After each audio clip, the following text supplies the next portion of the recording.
Kemaharajaan Majapahit adalah kemaharajaan Hindu-Buddha terakhir yang menguasai Nusantara dan dianggap sebagai monarki terbesar dalam sejarah Indonesia. Menurut negara Kertagama, kekuasaannya terbentang dari Jawa, Sumatera, Semenanjung Malaya, Kalimantan, Filipina, dan lain-lain.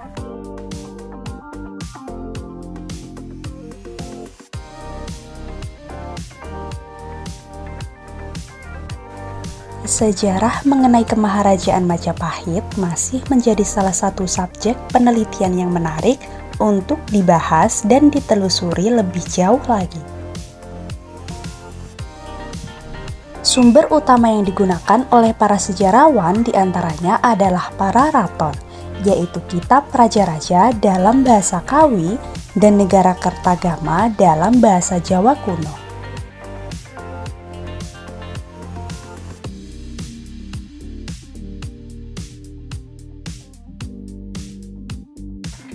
Para raton menceritakan Ken Arok atau pendiri kerajaan Singasari, namun juga memuat beberapa bagian pendek mengenai terbentuknya Majapahit.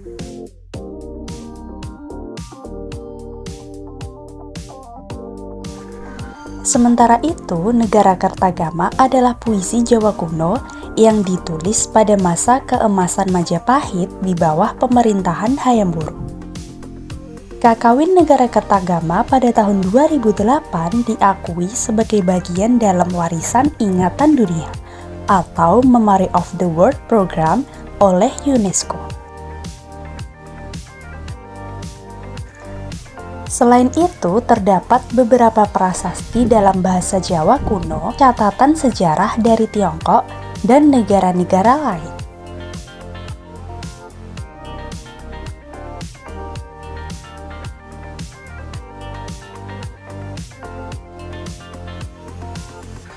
Beberapa sarjana seperti C.C. Berg menganggap sebagian naskah tersebut bukan catatan masa lalu, tetapi memiliki arti supranatural dalam hal dapat mengetahui masa depan.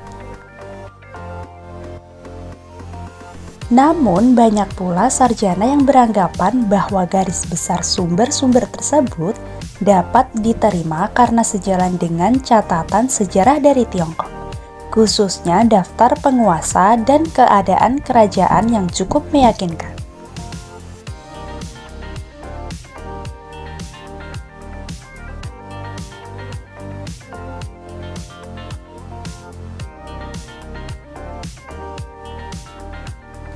Pada tahun 2010, sekelompok pengusaha Jepang dipimpin Takajo Yoshiaki membiayai pembuatan kapal Majapahit atau Spirit of Majapahit yang akan berlayar ke Asia.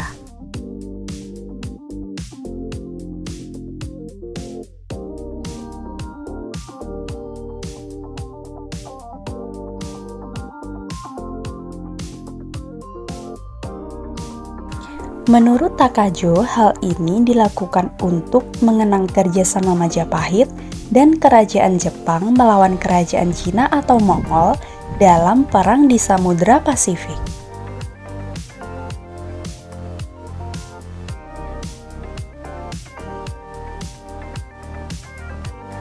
Menurut Guru Besar Arkeologi Asia Tenggara National University of Singapore, John Miksik, jangkauan kekuasaan Majapahit meliputi Sumatera dan Singapura, bahkan Thailand yang dibuktikan dengan pengaruh kebudayaan, corak bangunan, candi, patung, dan seni.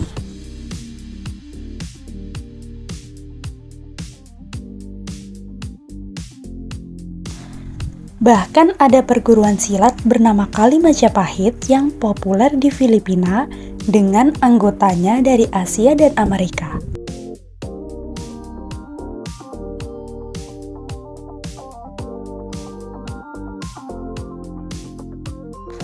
Silat Kali Majapahit ini mengklaim berakar dari Kemaharajaan Majapahit kuno yang disebut menguasai Filipina, Singapura, Malaysia, dan selatan Thailand.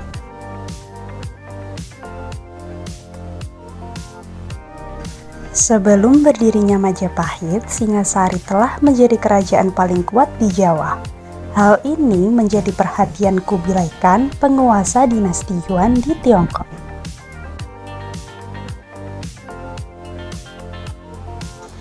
Ia mengirim utusan yang bernama Meng Qi ke Singasari yang menuntut upeti. Kertanegara, penguasa kerajaan Singasari yang terakhir menolak untuk membayar upeti dan memperlakukan utusan tersebut dengan merusak wajahnya dan memotong telinganya.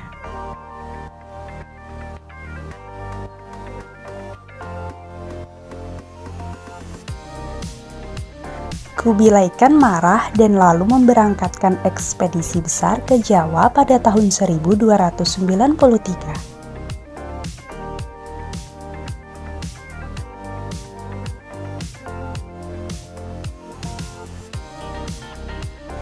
Ketika itu, Jayakatwang, Adipati Kediri, sudah menggulingkan dan membunuh Kertanegara.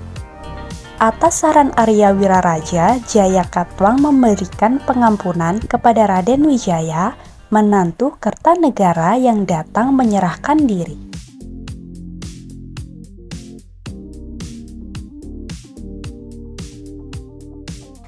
Kemudian Wiraraja mengirim utusan ke Daha yang membawa surat berisi pernyataan Raden Wijaya menyerah dan ingin mengabdi kepada Jayakatwang.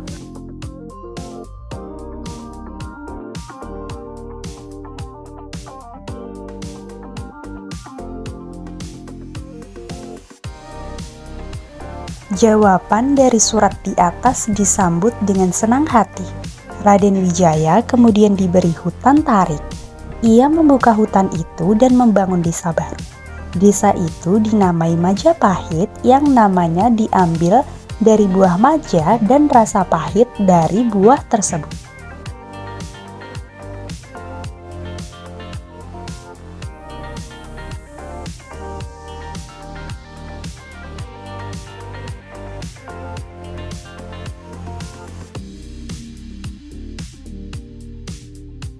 Ketika pasukan Mongol tiba, Wijaya bersekutu dengan pasukan Mongol untuk bertempur melawan Jayakatwang. Setelah berhasil menjatuhkan Jayakatwang, Raden Wijaya berbalik menyerang sekutu Mongolnya, sehingga memaksa mereka menarik pulang kembali pasukannya secara kalang kabut karena mereka berada di negeri asing.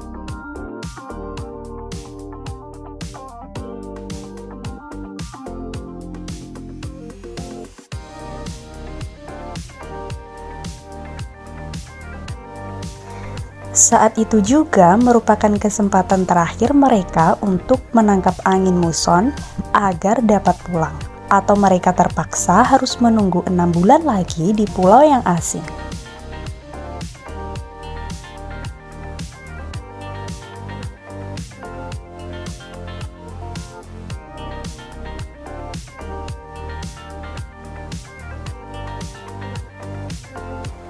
Tanggal pasti yang digunakan sebagai tanggal kelahiran kerajaan Majapahit adalah hari penobatan Raden Wijaya sebagai raja, yaitu tanggal 15 bulan Kartika tahun 1215 Saka yang bertepatan dengan tanggal 10 November.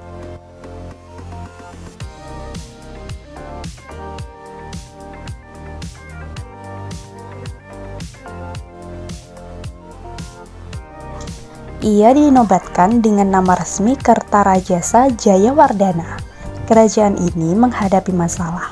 Beberapa orang terpercaya Kertarajasa, termasuk Ranggalawe, Sora, dan Nambi memberontak melawannya, meskipun pemberontakan tersebut tidak berhasil.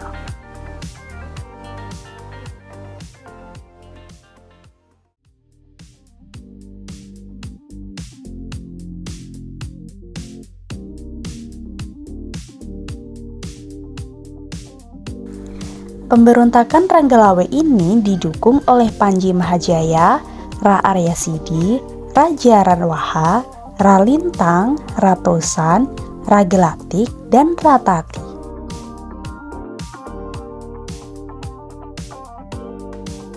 Semua ini disebutkan dalam Pararaton. Slamet Mulyana menduga bahwa Mahapati Halayuda lah yang melakukan konspirasi untuk menjatuhkan semua orang terpercaya raja agar ia dapat mencapai posisi tertinggi dalam pemerintahan.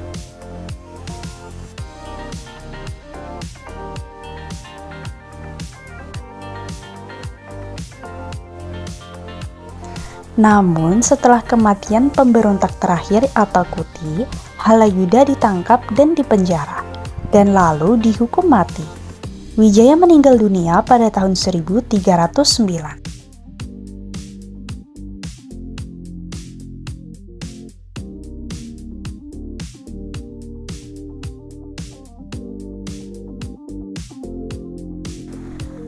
Putra dan penerus Wijaya adalah Jaya Negara. Para raton menyebutnya Kalagemet yang berarti penjahat lemah. Kira-kira pada suatu waktu dalam kurun pemerintahan Jaya Negara, seorang pendeta Italia, Odorico da Pordenone, mengunjungi keraton Majapahit di Jawa.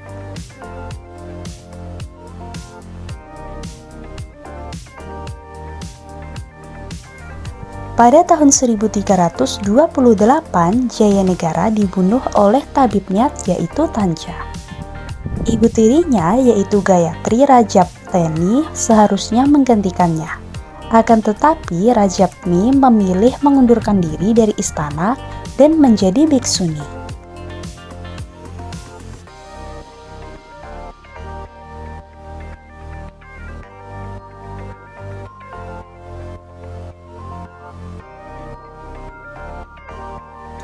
Rajapteni menunjuk anak perempuannya Tribhuwana Wijayatunggadewi untuk menjadi Ratu Majapahit.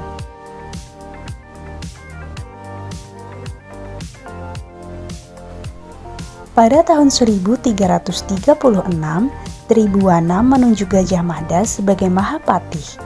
Pada saat pelantikannya, Gajah Mada mengucapkan Sumpah Palapa yang menunjukkan rencananya untuk melebarkan kekuasaan Majapahit dan membangun sebuah kemaharajaan.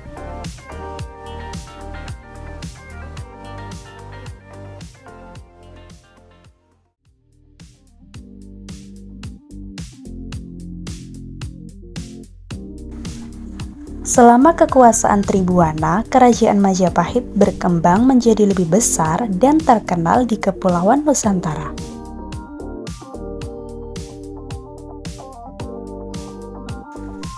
Tribhuwana berkuasa di Majapahit sampai kematian ibunya pada tahun 1350. Ia diteruskan oleh putranya yaitu Hayam Wuruk.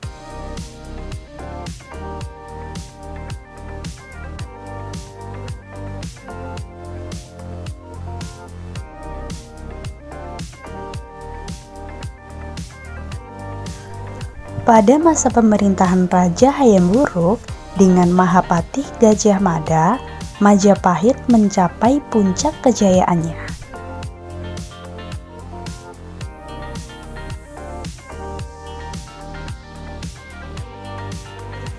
Selain melancarkan serangan dan ekspedisi militer, Majapahit juga menempuh jalan diplomasi dan menjalin persekutuan. Kemungkinan karena didorong alasan politik, Hayam Wuruk berhasrat mempersunting citra resmi putri kerajaan Sunda sebagai permaisurinya.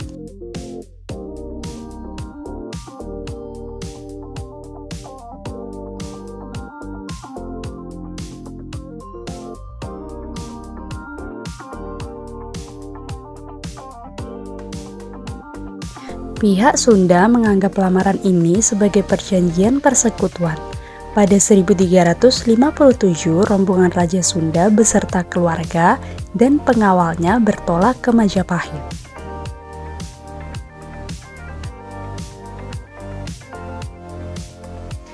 Baik teman-teman, itulah tadi video mengenai sejarah dari lahirnya Majapahit. Sampai jumpa di video berikutnya.